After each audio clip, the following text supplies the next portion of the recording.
Joy ने दुनिया के सामने बेबाक दावा किया कि मोहम्मद यूनुस के शासन में बांग्लादेश अब धीरे धीरे दूसरा पाकिस्तान बनता जा रहा है। उन्होंने ये भी चेतावनी दी कि ये सिर्फ बांग्लादेश का अंदरूनी संकट नहीं है, बल्कि ये भारत की पूर्वी सीमाओं के लिए एक बहुत बड़ा और भयानक सुरक्षा खतरा बन चुका है। जॉय के मुताबिक यूनुस सरकार के कुशासन में देश का एक रॉन्ग स्टेटस बनने की राह पर अंधाधुंध अब दौड़ चुका है कि भारत के ईस्ट में एक और पाकिस्तान बन रहा है।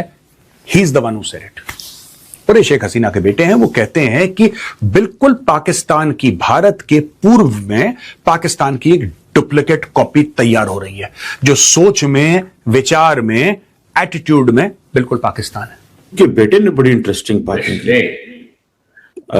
और मैं तो उस पर बड़ा हैरान हुआ। मैंने कहा जी बेटा जो है वो माशाल्लाह बड़ा जवान हो गया है और बड़ी बड़ी अच्छी इंडिया ईस्टर्न कहते हैं जी आईएसआई जो है ना वो इन्वॉल्व है, आईएसआई सारा कुछ कर रही है। बात करेंगे एक बार फिर बांग्लादेश की जो शेख हसीना उनके बेटे की, उन्होंने आईएसआई को भी टारगेट किया है। उनका आपने डेफिनेटली उनका स्टेटमेंट आपने देखा होगा, तो क्या कहेंगे आप सर, ये बात उन्हें क्यों करनी पड़ गई? आपने देखा वो प्रेस कॉन्फ्रेंस? थोड़ा सा सर, इतना मतलब first of all it was so badly done. जब आप पाकिस्तान की बात करते हैं, आप ये कहते हैं कि religious radicalisation, terrorism, failed economy, failed diplomacy, unstable. ये 4-5 चीजें जब आप सोचते हैं पाकिस्तान के बारे में तो आपको यह समझ में आता है। कोई भी आदमी जो थोड़ा सा पढ़ता लिखता होगा उसको यही समझ में आएगा पाकिस्तान के बारे में। उसी की एक फोटोकॉपी भारत के पूरब में तैयार हो रही है। दोस्तों, साउथ एशिया की जियोपॉलिटिक्स में इस वक्त एक बहुत बड़ा और गहरा खतरा उभर कर सामने आ रहा है। बांग्लादेश की फॉर्मर पीएम शेख हसीना और उनके बेटे साजिद वाजिद रोय ने हाल ही में जो खुलासे किया है, उन्होंने दिल्ली से लेकर ढाका तक की सरकारों को हिला कर रख दिया है। जोय ने एक बहुत ही गंभीर और सीधा अलर्ट जारी किया है कि बांग्लादेश की वर्तमान स्थिति उसे एक दूसरे पाकिस्तान में बदलने की राह पर ले जा रही है। उनका दावा है कि ये सिर्फ बांग्लादेश का एक आंतरिक संकट नहीं है, बल्कि भारत की पूर्वी सीमाओं के लिए एक बहुत बड़ा सुरक्षा खतरा बन चुका है। उन्होंने बताया कि कैसे वहाँ की करंट एडमिनिस्ट्रेशन के दौरान इकोनॉमी चरमा गई है और पुराने टेररिस्ट एलिमेंट्स को जेल से रिहा किया जा रहा है, जो पुराने खतरनाक दिनों की याद दिलाते हैं। इस पूरे सिचुएशन को एक सामान्य राजनीतिक बदलाव नहीं, बल्कि एक बड़े जियोपॉलिटिकल शिफ्ट के तौर पर देखा जाना चाहिए। दोस्तों, हम पाकिस्तान से तो डील कर रही है और साथ में अब जो बांग्लादेश पाकिस्तान बनता जा रहा है, अब हमें उससे भी डील करना पड़ेगा। तो हमें अब थोड़ा सतर्क रहना पड़ेगा अपने पड़ोसियों के साथ। जब एक बार फिर ढाका और पाकिस्तान के बीच नापाक रिश्ते तेजी से बहाल हो रहे हैं, तो भारत के लिए खतरे की लाल बत्ती भी जरूर जल चुकी है। सजीव जॉय ने जुलाई अगस्त 2024 के विरोध प्रदर्शनों और उसके बाद की खूनी हिंसा के काले सच को भी दुनिया के सामने बेबाक तरीके से रखा। सजीव वाजिद जॉय ये बेटे हैं शेख हसीना के, और उन्होंने क्या बोला है सुनिए।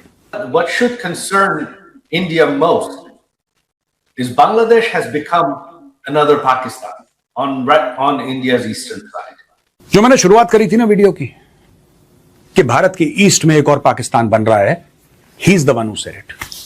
और ये शेख हसीना के बेटे हैं, वो कहते हैं कि बिल्कुल पाकिस्तान की, भारत के पूर्व में पाकिस्तान की एक डुप्लीकेट कॉपी तैयार हो रही है, जो सोच में, विचार में, एटीट्यूड में बिल्कुल पाकिस्तान है।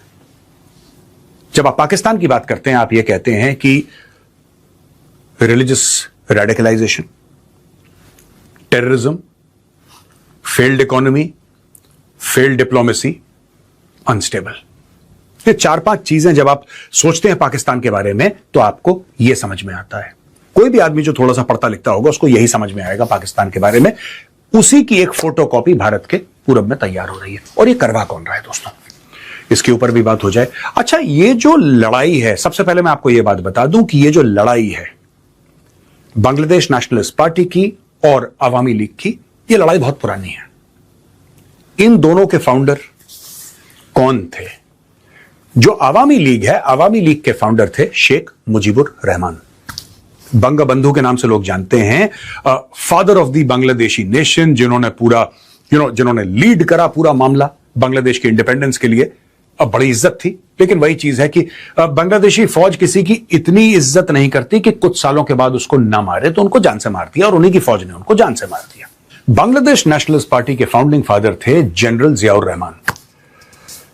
एक जमाने में यंग मेजर हुआ करते थे जब पूरा फ्रीडम स्ट्रगल चल रहा था ईस्ट पाकिस्तान का, फिर बाद में बांग्लादेश बना, धीरे धीरे धीरे he became the army chief. ये दोनों एक दूसरे को जानते भी थे, दे न्यू ईच अदर, लेकिन हुआ ये कि रास्ते इनके अलग अलग हो गए दोस्तों। और जब इनके रास्ते अलग अलग हो गए, बेगम खालिदा जिया जो उनकी वाइफ थी, और ये शेख हसीना जो बंगाबंधु की बेटी थी, ये दोनों पॉलिटिकल नॉर्थ पोल और साउथ पोल बांग्लादेश की पॉलिटिक्स में, और एक दूसरे से बेइंतहा नफरत, एक दूसरे के ऊपर अटैक। आज की तारीख में जो शेख हसीना का बेटा है वो बाहर है, वो यूएस में बैठा हुआ है, और जो ये बोल रहा है कि Bangladesh is becoming another Pakistan, ये अमेरिका में बैठ के उसने बयान दिया है। अब जो बांग्लादेशी हैं वो कह रहे हैं कि यार ये अजीब आदमी है, ये यूएस में बैठ के बयान दे रहा है और उसको बांग्लादेश में आना चाहिए और उसकी हिम्मत नहीं है, ऐसा नहीं है, वैसा नहीं है। यही लोग भूल जाते हैं कि 15 साल से ज्यादा जो तारिक रहमान है आज की तारीख में जो बांग्लादेश का प्राइम मिनिस्टर है, वो यूके में था। दोनों पार्टी ने एक ही काम किया है, चाहे वो बीएनपी है चाहे वो आवामी लीग है। आप देखिए ना, जो शेख हसीना का बेटा है जॉय, वो ये कहता है कि साहब ये तो पाकिस्तान बन रहा है, और वो बाहर से बोल रहा है। और वही बेगम खालिदा जिया जो इस दुनिया में नहीं रही, उनका इंतकाल हो गया है, उनका बेटा आज की तारीख में प्रधानमंत्री है बांग्लादेश का, वो भी यूके में था। तो ऐसा नहीं है कि अपने देश में रहकर कोई लड़ाई ये लोग लड़ रहे हैं या अपने मुल्क की बेहतरी के लिए, सबके सब बाहर जाते हैं।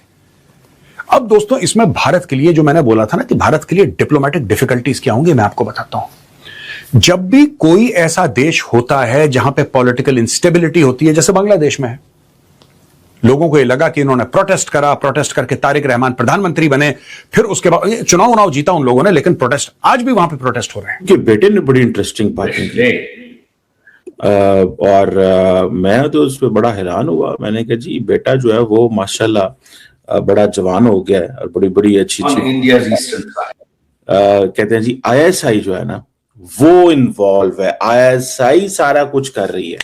ठीक है जी, मतलब मुझे समझ नहीं आ रही है एक चीज की, आपकी मामा इंडिया के अंदर हैं, बांग्लादेश के लोगों ने जो है वो किया है और कहा आईएसआई जो है वो उसका बांग्लादेश में कंट्रोल है।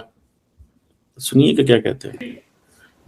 What should concern India most is Bangladesh has become another Pakistan on India's eastern side. You have another Pakistan today on your eastern front.